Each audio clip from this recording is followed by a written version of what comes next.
The crisp evening air, a welcome change from the stuffy banquet hall, kissed my face as I pulled into my driveway. Today had been a good day, a really good day. The annual Veterans Charity Gala had exceeded all expectations. We'd raised a record amount for homeless vets, a cause close to my heart. Seeing the camaraderie, the shared stories, the unspoken understanding between us, it always reaffirmed why I dedicated so much of my time to the organization. Slipping off my dress blues felt good. Comforting. Like shedding a layer of formality and stepping back into the quiet sanctuary of my own life. I was tired, but a good kind of tired.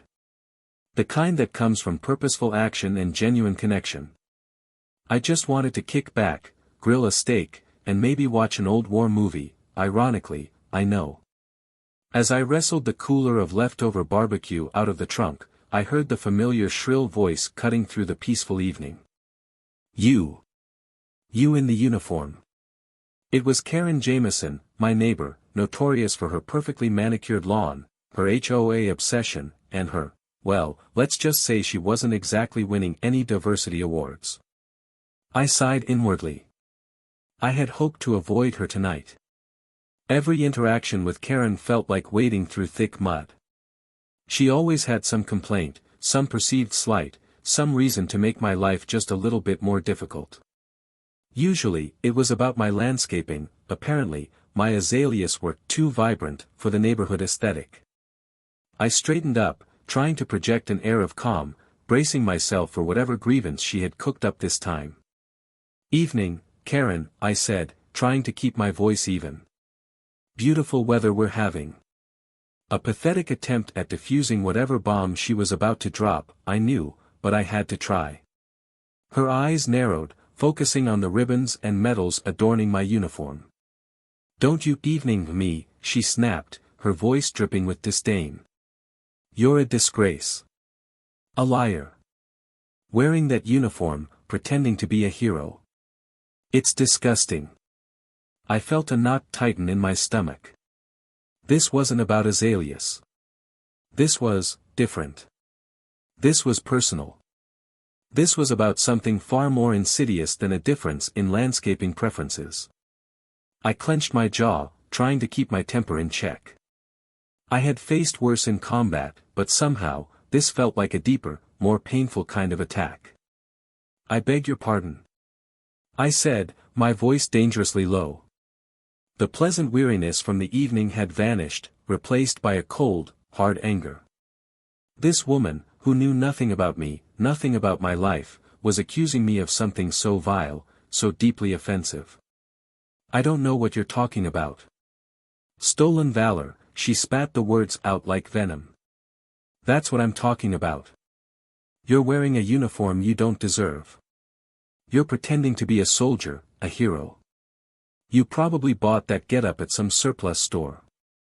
Her voice rose with each sentence, attracting the attention of a few other neighbors who were now peeking out from behind their curtains. I could feel my face burning with a mixture of anger and humiliation. The idea that anyone would think I would dishonor the sacrifices of my brothers and sisters in arms was unbearable. Karen, I served my country, I said, trying to keep my voice steady, despite the rage boiling inside me.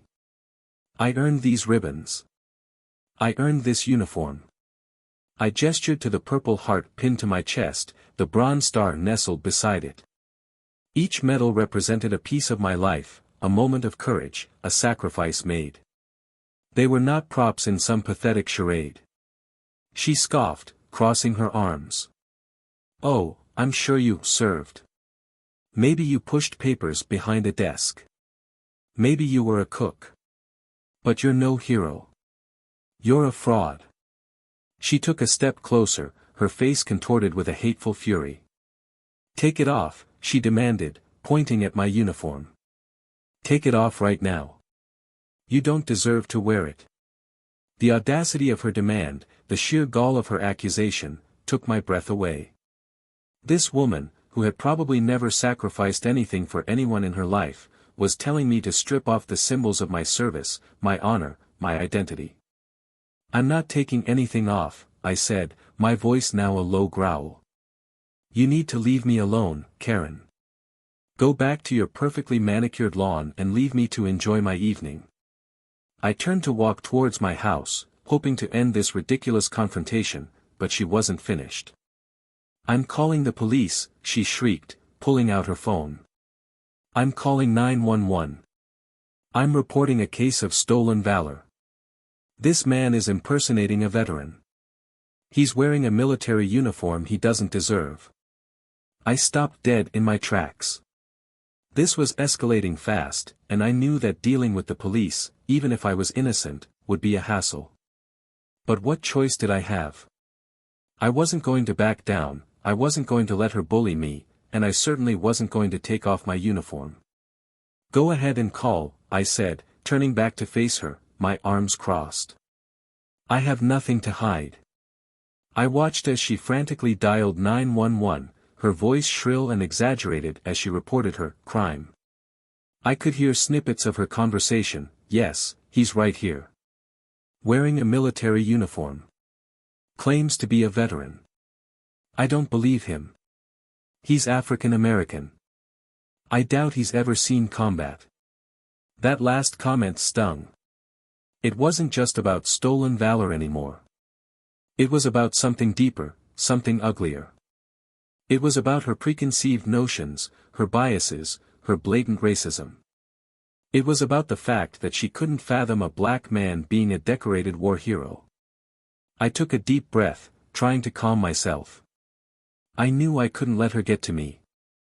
I knew I had to remain calm and collected, even though every fiber of my being wanted to scream at her, to tell her exactly what I thought of her and her narrow-minded bigotry. As she continued her call, she started pacing back and forth, ranting about how disgusted she was and how I was insulting all the real veterans. A small crowd of neighbors had gathered on the sidewalk, a mixture of curiosity and apprehension on their faces. I saw Mrs. Peterson, the sweet elderly woman who lived across the street, shaking her head in disapproval. I wished someone would say something, would stand up for me, but everyone seemed too afraid to get involved. The sirens wailed in the distance, growing louder and louder as the police cars approached. I saw at least 3 cruisers pulling up to the curb, their flashing lights illuminating the scene like a spotlight. Karen practically vibrated with excitement, pointing at me and shouting, "He's right there. That's him. Arrest him. He's a fraud." 2 officers, a man and a woman, emerged from the lead car, their faces grim. They approached me cautiously, but I could see a flicker of recognition in the male officer's eyes. "Phil?" he asked, his voice a little surprised. "Phil Burns? Is that you?" I recognized him then, Officer Davis, a regular at the local VFW post. He knew me. He knew my story. He knew I was a decorated veteran. A wave of relief washed over me. Maybe this wouldn't be as bad as I thought. "Hey, Davis," I said, extending my hand. "Good to see you." He shook my hand firmly, his eyes still questioning. "What's going on here, Phil?" he asked, turning to Karen, who was now practically jumping up and down with impatience. "He's impersonating a veteran," she shrieked. "He's wearing a military uniform he doesn't deserve. I called 911. Arrest him." Officer Davis turned back to me, his expression unreadable. "Is that true, Phil?" he asked. I took a deep breath, trying to remain calm. "No, officer," I said. "It's not true. I'm a veteran. I served in the army for 8 years. I have the paperwork to prove it." I gestured to my uniform, to the medals pinned to my chest. "This is my uniform. These are my ribbons. I earned them." Officer Davis nodded slowly, then turned to his partner, the female officer. "Officer Miller, can you run his name and check his military record?" he asked. Officer Miller nodded and walked back to the patrol car, tapping away on her computer. While she ran the check, Officer Davis turned back to Karen, his voice firm. "Ma'am, I need you to calm down," he said. "Let's let the system work. We'll get to the bottom of this. The silence stretched, thick with tension, as we waited for Officer Miller to complete her check. Karen continued to mutter under her breath, her eyes fixed on me with a mixture of anger and suspicion. Finally, Officer Miller returned, a look of surprise on her face. She walked over to Officer Davis and whispered something in his ear. He nodded slowly, then turned to me, a hint of respect in his eyes. "Mr. Burns," he said, his voice now formal. "Our records confirm your military service. We have you listed as a decorated veteran, with multiple commendations, including a Purple Heart and a Bronze Star.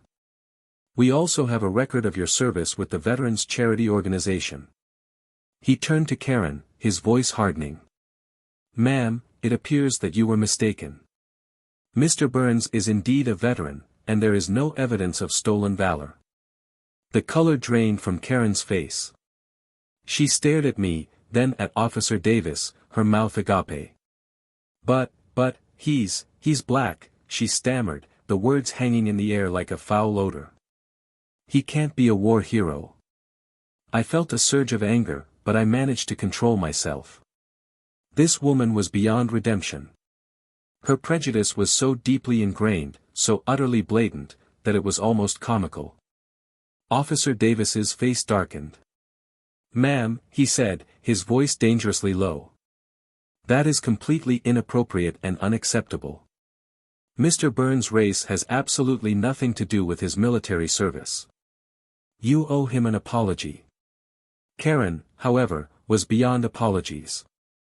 She was lost in a spiral of disbelief and anger. She couldn't comprehend that her preconceived notions had been shattered, that her assumptions had been proven wrong. "This is unbelievable," she shrieked, her voice rising again. "You're all in on it. You're all protecting him. I demand to speak to your supervisor." She took a step towards me, her face contorted with rage. "You're a liar. A fraud. Take off that uniform. You don't deserve to wear it." And that's when she snapped. Driven by a blind fury, Karen lunged at me, her hands outstretched, clawing at my uniform. "I'll rip it off myself," she screamed. Before I could react, Officer Davis stepped in, grabbing her arm. "Ma'am, you need to calm down," he said, trying to restrain her. But Karen was beyond reason. She spat at me, the saliva landing on my cheek. The sheer disrespect, the utter violation, sent a shockwave through me. Officer Davis, clearly disgusted, pulled out his taser. "Ma'am, you are under arrest for assault," he announced, his voice cold and professional. "Resist, and you will be tossed." Karen, however, continued to struggle, screaming obscenities and racial slurs. With a sigh, Officer Davis deployed the taser. Karen collapsed to the ground, her body convulsing. The scene was surreal. Karen Jameson, the embodiment of suburban entitlement, lay twitching on her perfectly manicured lawn, surrounded by flashing police lights. The neighbors, who had been watching from the sidelines, gasped in shock and disbelief. Officer Miller quickly moved to handcuff her, while Officer Davis called for backup. As they hauled Karen to her feet and led her to the patrol car, she continued to scream and rant, her voice a mixture of fury and humiliation. I stood there, stunned, watching as the police car pulled away, leaving a trail of silence in its wake. Mrs. Peterson, the elderly woman from across the street, slowly approached me, her eyes filled with sympathy. "Phil, I am so sorry," she said, her voice trembling. "That woman is a disgrace to this neighborhood. You didn't deserve that." Other neighbors began to approach, offering their apologies and support. The tide had turned. Karen's actions had finally exposed her true colors, alienating her from the community she had tried so hard to control. Officer Davis approached me, his expression apologetic. "Phil, I'm really sorry you had to go through that," he said. "I know it's not much, but I'll make sure she's charged to the fullest extent of the law. Assault, hate crime, resisting arrest, she's going to pay for what she did." I nodded, feeling a sense of grim satisfaction. Justice had been served, not just for me, but for every veteran who had ever been doubted, disrespected, or discriminated against. As I walked towards my house, the evening air felt cleaner, the silence more peaceful. The barbecue could wait. Tonight, I would raise a glass to honor, to courage, and to the enduring power of truth.